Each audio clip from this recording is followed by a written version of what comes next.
Welcome back in, everybody. Golf Talk Radio with Mike and Billy. Brought to you by McPhee's Grill, Templeton, hometown cooking through and through in Templeton, California. Check out their macadamia crusted mahi mahi. Also, their aged Angus ribeye steak, porterhouse, or filet mignon. They have their own butcher shop. And Ian's famous barbecue sauce, all available. Checking online, McPhee'sGrill.com, 805-434-3204. Got Dr. Ryan McGowie in from McGowie Health Group at HealthySlowCounty.com. And giving them a shot at 805-461-8822. Get your mental state back in shape and your physical as well. And we're talking about, is golf good for you? Yeah, is it? And Spine! Spine! What was it we were saying last night? What the heck was that? That guy was actually trying to protect that student from hurting its back. Oh. So he had a heated Hit the discussion inside of the ball. during the break, and he's Googling Tiger Woods and his trying to be a Navy SEAL thing. We're talking about tour players, and there really very little injury in the tour player relative to the average amateur player or the people around the tour. And they do practice a lot, and they are swinging at speeds, and there are injuries. But for the most part, the length of time, like Bernhard Langer and these champion tour players have been doing this for a zillion years injury-free. And it's because they know how to have proper technique. They know what to strengthen and where to strengthen it. And they're basically healthy people, even the ones that don't look so healthy. Nowadays they all look like machines, and they are. The DJs and the Koepkas, and these guys are extremely strong and really well, exercised. And that came out when Tiger started to work out. And he was dominating the world, so he said, it must do that. We must all do that. And a lot of people got hurt doing that. They tried to do that. David Duval, for one, was the number one player in the world. Yeah. And he tried to start working out, and he hurt himself doing it, and it ruined his golf game.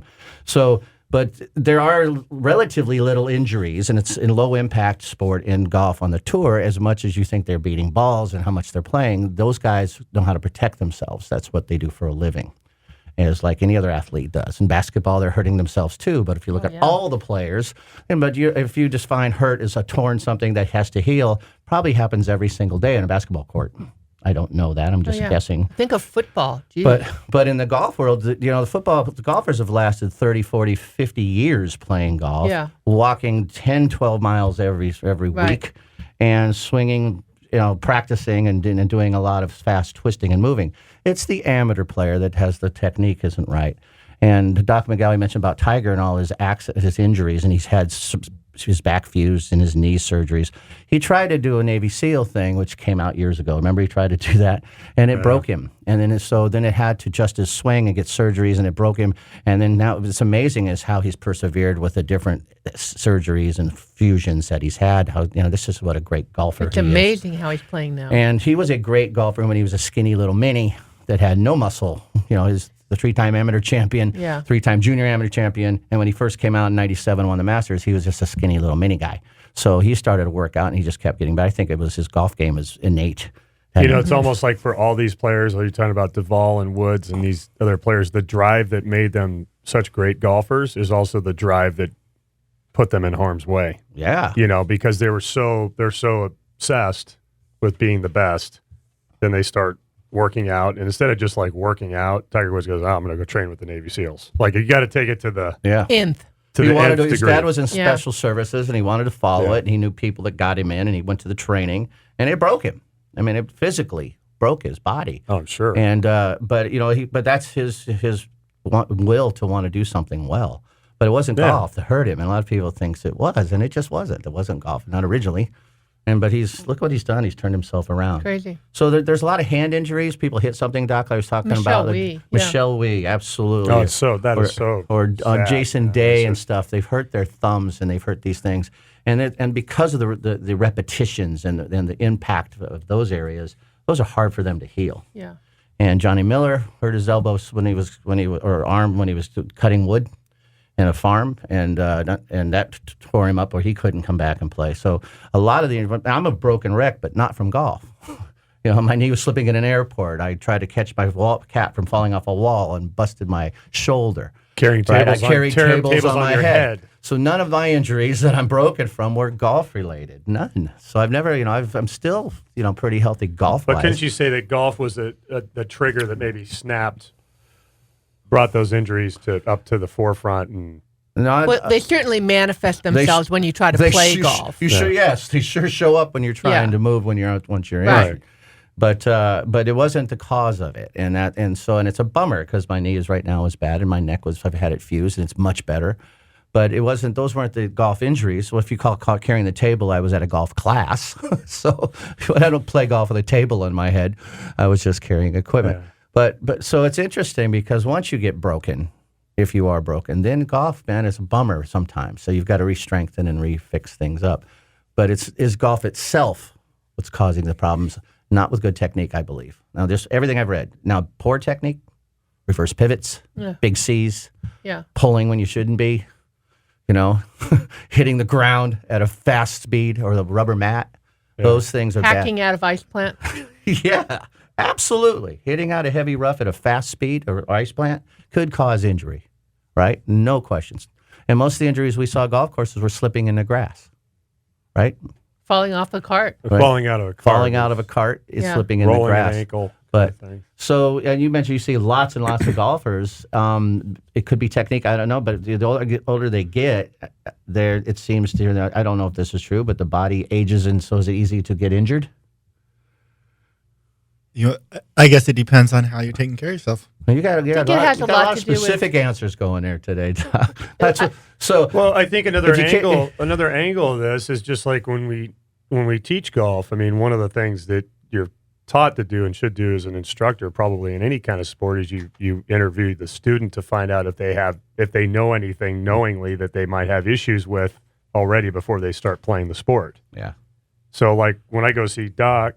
Ryan McGowie here, he has a chart. He knows my tendencies of my body, what happens, where it goes. I can tell him when I feel that area is not doing well. So if I'm maintaining my body correctly, then all the things of playing golf, I should be okay. Unless I'm doing something really stupid like trying to Happy Gilmore a shot or something like that, being whatever, trying to hit clubs that are too small for me in front of the kids because they say, hey, try this, and then I do something to pull something because I don't have the right equipment, I'm not swinging correctly. But, I mean, that's the preventing things before they happen is, I mean, that's one of the reasons I see you. Yeah, and it's hard for me to answer some of the questions sometimes because I don't know the person we're talking about, right? We're talking about professional, are we talking about the amateur?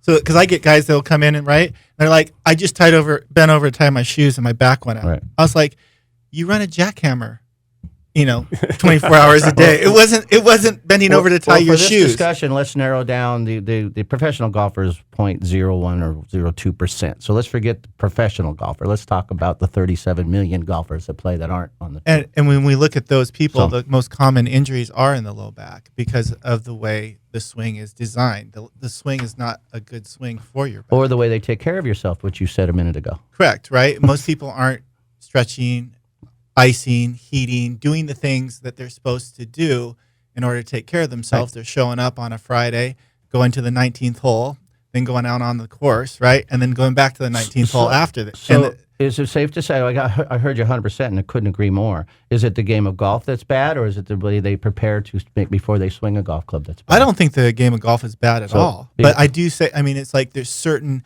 sports are going to set you up for certain injuries. Bull riding is brutal. That's a big, I'm very tell you that. Right. The shocks and stuff, man, are crazy. Yeah. But because you just mentioned warm-up is huge, and if people are paying proper attention, if you're going to go out on the weekend golfer and you've been sitting around all week or running your jackhammer all week, and you got arthritis because you're getting older, which depends on how you take care of yourself and how you ate your whole life, I'm sure. But let's say this guy was arthritic-ridden. He's got a little issues coming up, and he's 60 years old and things. And I don't jackhammer, but you go out there without warming up. Although I have jackhammered once, it was quite cool. I think I lost a filling, but I did try it once. It was awesome. They're more powerful than you think, baby. Good forearm.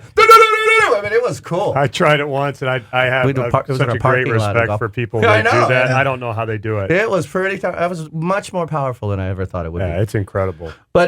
So if they had educated and they're going to go golf, and they did get themselves warm and they heated when they needed to and iced when they had to, and they protected themselves properly, and they had a decent technique, maybe it's not so bad.